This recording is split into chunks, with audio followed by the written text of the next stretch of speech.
I lead the development of dance for P67 during non-contact time, so it was really important for me to plan learning and assessment with the class teacher to make the relevant links across the curriculum.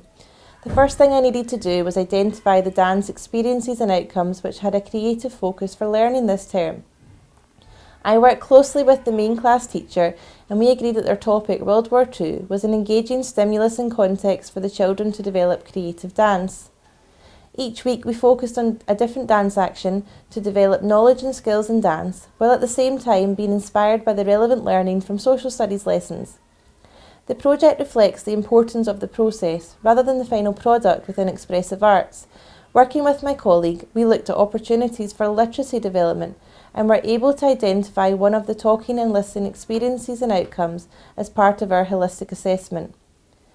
At our school, we plan to use the benchmarks to discuss and agree our understanding of national standards within each curriculum area. The benchmarks provide clarity on what children need to know and be able to do to progress through the levels. To moderate in dance, we'll discuss what we expect children to be able to demonstrate throughout second level, as well as being able to demonstrate achievement at the end of the level. Their progress throughout a level will be part of our tracking and monitoring discussions with the head teacher. The benchmarks place an emphasis on children's skills development, and to gather evidence of this, I might, for example, hold a learning discussion with some children and ask them, how have you used a dance skill to develop your movement with a small group?